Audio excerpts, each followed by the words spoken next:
कैसे हैं? अच्छे हैं? आशा होगा कि सब लोग बढ़िया होंगे। आज हम लोग 10th क्लास का एक चैप्टर पढ़ेंगे मैथ में, जिनका नाम है सांख्यिकी। क्या नाम है बच्चों?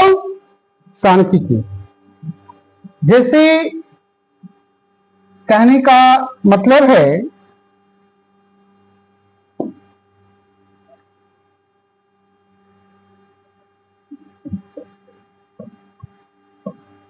सांख्यिकी, इसको इंग्लिश में कहते हैं स्टैटिक्स।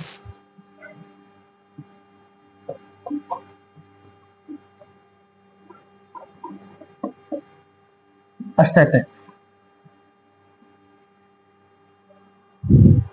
ये 10th क्लास के लिए ये ऑब्जेक्टिव एंड सब्जेक्टिव, ये दोनों क्वेश्चन के लिए ये बहुत उपयुक्त चैप्टर माना जाता है।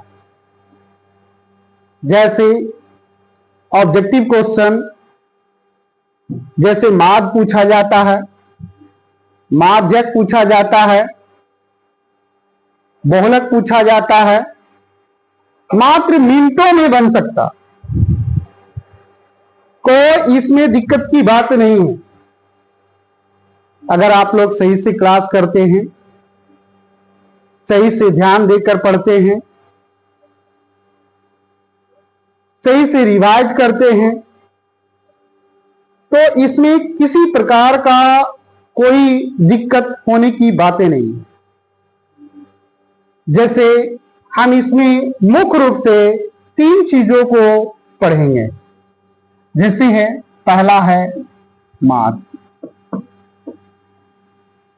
दूसरा है माध्यक, तीसरा है बहुलक। इसको मेन बोलते हैं, इसको मीडियन,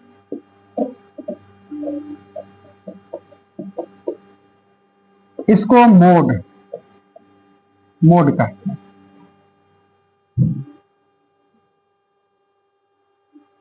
ये तीनों चीज पढ़ना है स्टैटिक्स में।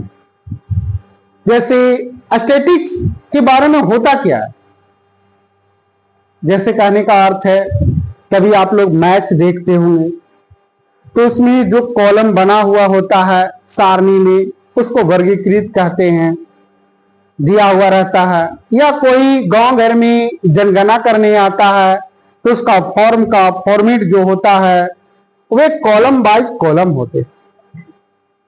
यानी सांख्यिकी के माध्यम से हम लोग आंकड़ों को गणना करते हैं, वितरण करते हैं, उसके बारे में जानते हैं, उसका रेंज निकालते हैं, उसका एवरेज निकालते हैं।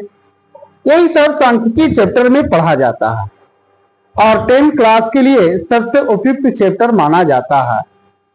यह एग्जाम में कम से कम 8 से 10 नंबर का प्रश्न इससे पूछा जाता है बच्चों।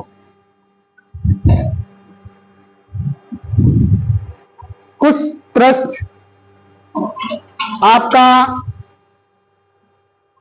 आंकड़े पर रहेंगे, कुछ प्रश्न आपके सारणी पर रहेंगे। ठीक है, जैसे आज हम सबसे पहले माध्य पर कहेंगे। ये माध्य पर किस तरह से प्रश्न पूछे जाते हैं, चलिए देखेंगे नेक्स्ट पेज में। माध्य,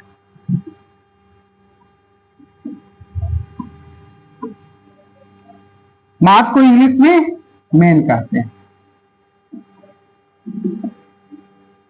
ठीक है, इसको सबसे पहले हम आंकड़े पर आधारित यानी अवर्गीकृत और दूसरा सारणी पर आधारित यानी वर्गीकृत के माध्यम से समझेंगे। जैसे पहला है कि माध्य बराबर होता क्या है, एकदम माध्य बनाने के लिए 3 विधियां, ठीक है। माध्य बराबर होता है सभी अंकों का योग बटा सभी अंकों की संख्या। इस सूत्र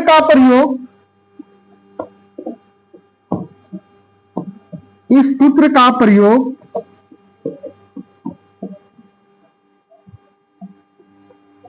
हम लोग संख्याएं यानी आंकड़े या संख्याएं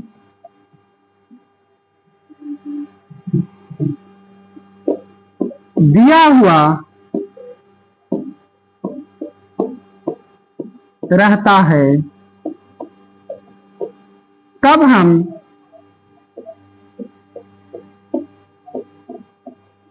इसका प्रयोग करते हैं। जैसे मान के चलिए कि आपके घर में 10 सदस्य हैं और 10 सदस्य का उम्र सभी का एक समान तो होगा नहीं। किसी का 50 साल, किसी का 45 साल, किसी का 30 साल, किसी का 5 साल, किसी का 20 साल, इस तरह से एज होते हैं और इसका सभी आंकड़ों को लिख दिया जाता है और कहते हैं इसका माध्य ज्ञात करें। तो उन परिवारों को माध्य जो निकालना होता है या निकाला जाता है तो हम इसी सूत्र का प्रयोग करते हैं, चाहे उसका उम्र से हो, चाहे उसके भार से हो,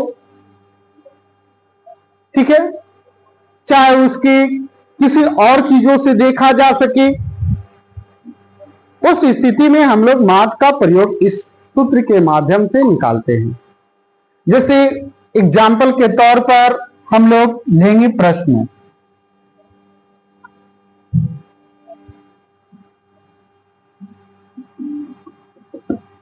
जिससे प्रश्न रहेगा आंकड़े 4, 6, 9, 7, 8, 5, 3 और 7 का माध्य निकालें।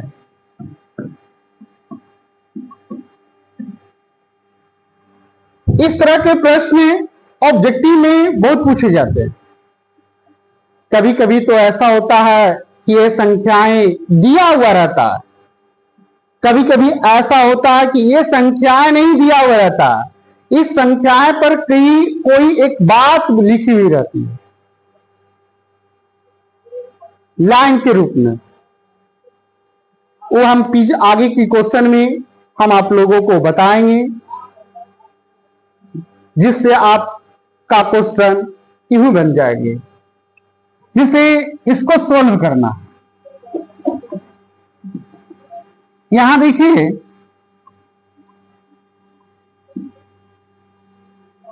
कि संख्याएं आपका है क्या,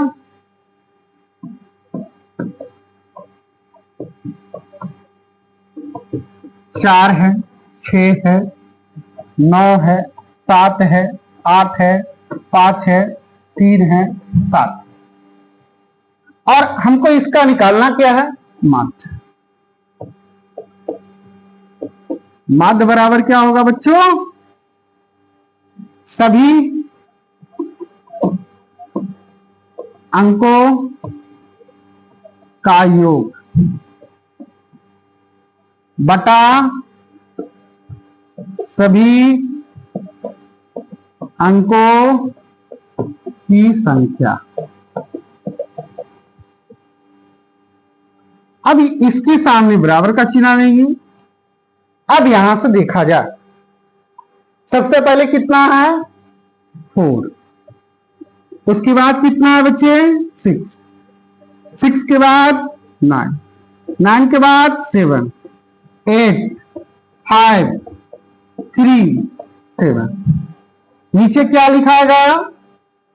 नीचे इस सभी को जोड़कर नहीं लिखना, नीचे लिखना है कि ये हैं कितने, 1 2 3 4 5 6 7 8, टोटल कितने हैं 8।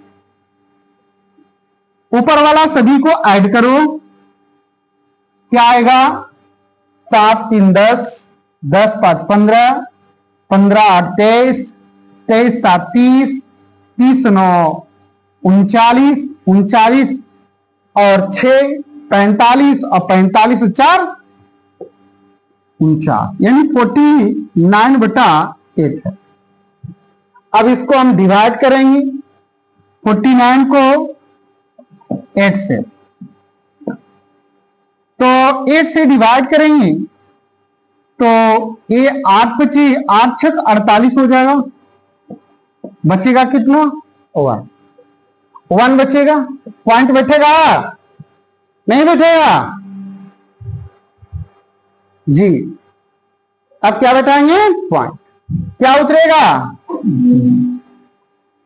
1, 8, क्या बचेगा 2, 2 के बाद फिर 0, 8 दूनी 16, 4 4 0, 8 पचे 40, एक कट गया। ये जब टोटल हो गया तो इसका वैल्यू कितना है बच्चों 6.125। ढेर लोग इसको क्या करते हैं 6.125, 6.125 नहीं है, या कितना लिखा हुआ है 6.125। हम लोग कभी भी संख्याओं को दशमलव के बाद एक एक कर उसको बोला जाता है, ये नहीं कि एक साथ उसको बोले ही नहीं। तो ठीक है आप बोल दिए, ठीक है लिख भी दिए, ठीक है सही भी हो गया, लेकिन वे एक तरीका से माना जाए तो बोला हुआ चीज वे गलत है। इसलिए हम लोगों को क्या बोलना चाहिए 6.125। ठीक है, देख लीजिए, उतार लेंगे। अब हम लोग इसी तरह से दूसरे क्वेश्चन पर आएंगे।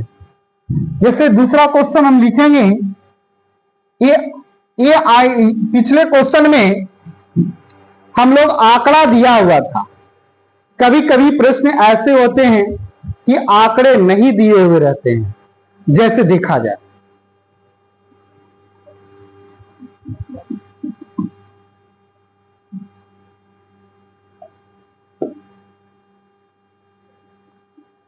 जिससे प्रश्न है कि प्रथम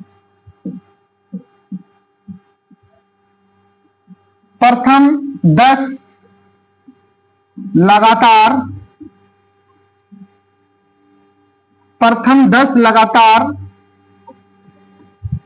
प्राकृत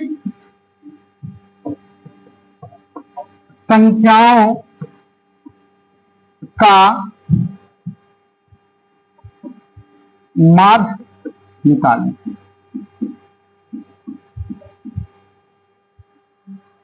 प्रथम 10 लगातार प्राकृत संख्याओं का क्या निकालना है माध्य। यहां आंकड़े दिया हुआ है नहीं, आंकड़े नहीं दिया हुआ है, आंकड़े है लेकिन बट दिखाया नहीं गया। आंकड़े इस बात में छुपी हुई है और इससे हम लोगों को आंकड़े दिखाना पड़ेगा, और आंकड़े दिखाकर जो हमको निकालने के लिए है हम उसको निकालेंगे। जैसे देखिए, इसको सोल्व करते हैं।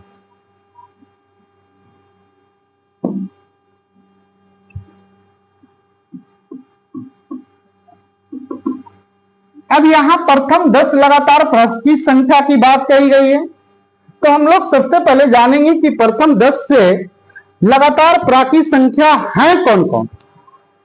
जब तक हम उसके बारे में नहीं जानेंगे तब तक ये प्रश्न गलत हो जाएगा, नहीं बनेगा। बनेबो करेंगे तो गलती हो जाएगी। तो कहने का मतलब है कि प्रथम 10 लगातार प्राकृत संख्याएं क्रमशः, प्राकृत संख्या कहा गया, यानी गिनती की संख्या को प्राकृत संख्या कहते हैं। और गिनती की संख्या कहां से शुरू होती है? 2 से। बताओ जरा। अरे 2 से सम संख्या की शुरू होती है बाबू।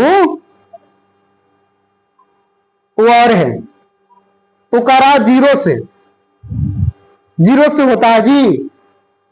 0 से पूर्ण संख्या की शुरू होती है। प्राकृत संख्या की शुरुआत 1 से होती है। यानी हम लोग गिनती कहां से गिनते हैं? 1 से। ठीक है, तो हम लोग 1 से 10 तक की कही है और लगातार कही है। ये नहीं कि सम कहां है, विषम कहां है, ऐसा नहीं ना कहा गया है। नहीं, क्या कहा गया है? लगातार प्राकृत संख्या। जब लगातार प्राकृत संख्या की बात हो तो हम यहां पर ही करेंगे 1 2 3 4 5 6 7 8 9 और कितना? 10। फिर इसका हमको क्या निकालना है? माध्य। इसलिए हम लिखेंगे माध्य बराबर सभी अंकों का योग बटा सभी अंकों की संख्या। 1 मिनट, फोन आया हुआ है, देख लेते हैं। हेलो। हाँ, नहीं, ये किसका नंबर है? ना, सीटिया के।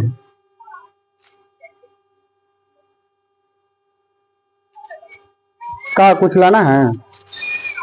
लाना है कुछ? होती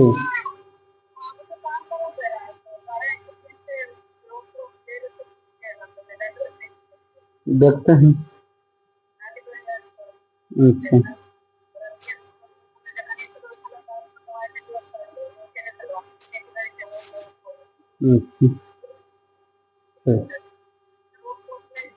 देखते हैं, होगा, हो जाएगा।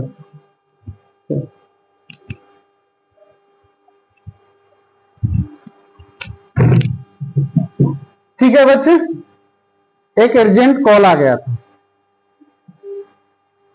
जिसके चलते जाना पड़ा। क्लास डिस्टर्ब न करेंगे, अब आगे आएंगे। ठीक है, सभी अंकों का क्या होगा? योग बटा सभी अंकों की संख्या बराबर क्या करेंगे? 1 + 2 + 3 + 4 + 5 + 6 + 7 + 8 + 9 + 10 बटा क्या? 1 2 3 4 5 6 7 8 9 10। टोटल क्या है? 10। ये मत सोचिएगा कि लास्ट में 10 है, 10 है तो वे 10 लिखे हैं, ऐसा नहीं। इसमें 10 आया, अगर कोई दूसरा प्रश्न हो उसमें लास्ट में 10 ना हो तो क्या लिखेंगे? इसको लास्ट वाला देख लिखेंगे कि गिनकर लिखेंगे? गिनकर लिखेंगे। क्या लिखेंगे? गिनकर। अब इसको ऐड करेंगे तो क्या होगा? 1 2 3 3 3 6 6 4 10 10 10 5 15 15 6 21 21 21 से 7 21 से 7 हो जाएगा कितना? 28 28 और 28 और 8 36 36 9 45 और 45 से 10 55 बटा क्या हो जाएगा? 10। इसको डिवाइड करेंगे तो 5.5 होगा। ठीक है बच्चों, देखो इसको उतार लीजिए, स्क्रीनशॉट ले लो, नहीं तो इसको नोट कर लो। इसी प्रकार एक प्रश्न हम आप लोग से पूछते हैं, उसका 1 मिनट का समय देते हैं, 1 मिनट नहीं कम से कम 2-3 मिनट का समय देते हैं, देखते हैं कि आप लोग बना पाते हैं कि दें या नहीं। यस, सभी लोगों के यस आ रहा, बिल्कुल देते हैं। हो गया? चलिए, बहुत छोटा सा प्रश्न है, देखेंगे।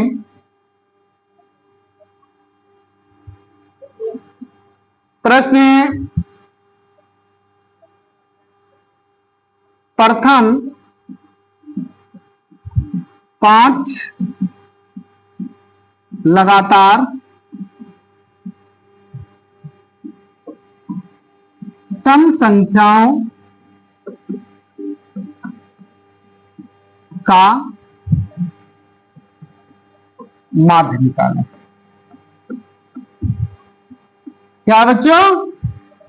प्रथम 5 लगातार सम संख्याओं का क्या निकालना है? माध्य।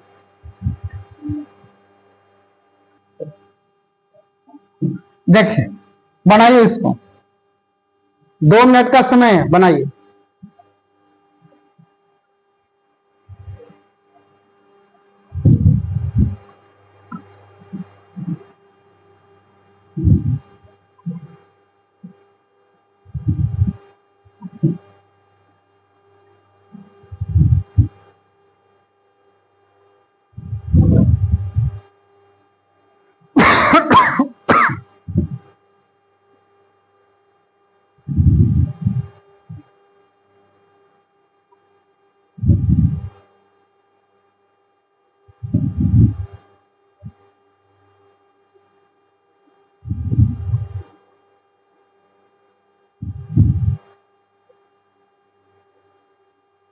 बन गया?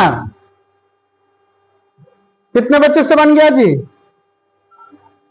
वाह, लड़का से अच्छा तो लड़की है।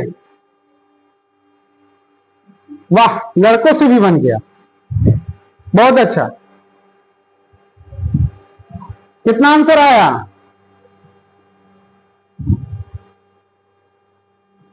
वाह, लड़कियां 6 गो,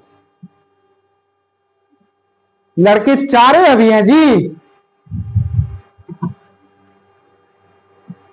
बनाइए। यस,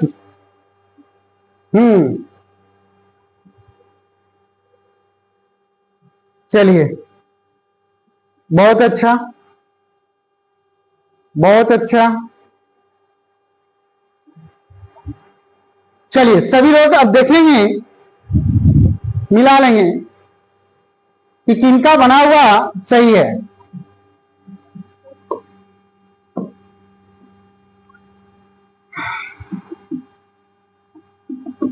ठीक है, क्या कहा? प्रथम 5 लगातार सम संख्याएं, तो प्रथम 5 लगातार सम संख्याएं